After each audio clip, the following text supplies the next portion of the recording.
Si zakonisht, Ministria e Punëve të Jashtme, respektivisht përfaqësuesi i Republikës Kosovës në Beograd, është interesuar me njëherë pranë organeve sërbe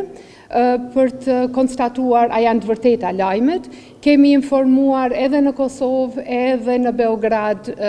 misionet e huaja diplomatike, kemi kërkuar ndihmën e tyre, kemi kërkuar qartësi dhe shpresojmë që çështja mundësisht sot të sqarohet, pra ai mos mbahet fare për 48 orë, por më lejoni që të bëj edhe një herë thirrje për një kujdes të veçantë për të gjithë ata që tani që po afrohet vera kalojnë nga Serbia, për shkak se rastet e ndalesave të arbitrare dhe të paartsyeshme janë shtuar gjatë muajve dhe viteve të fundit dhe prandaj nevojitet një kujdes i posaçëm, sidomos përfaqësuesit ose ish përfaqësuesit e organeve tona të sigurisë duhet të tregojnë një kujdes të veçantë kur kalojnë nëpër Serbi.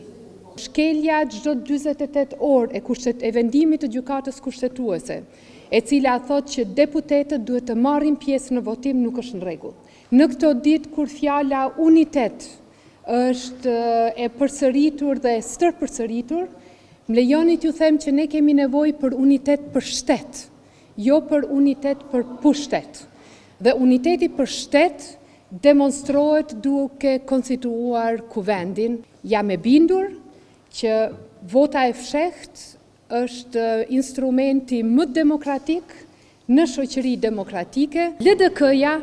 kudo që sillet, don me pas aty afër praninë e PDK-s, Partisë Demokratike të Kosovës. Dhe këtë unë jam e bindur që ka shumë të vështirë t'ja shpjegoj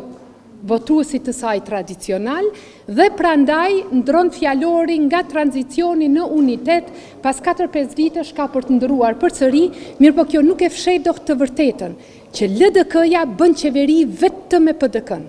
dhe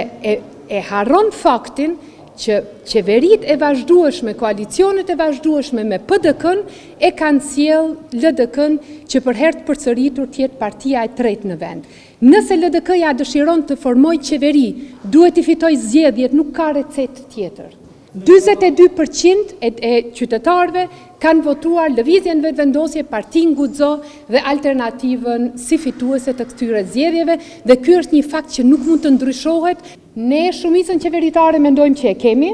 dhe prandaj, po nuk kemi arritur ende tek çështja e formimit të qeverisë. Prandaj thirrja jonë është secili ta kapërcej vetveten, të zhbllokohet votimi edhe të shkojmë në zgjedhjen e kryetares së kuvendit dhe më pas sfidojeni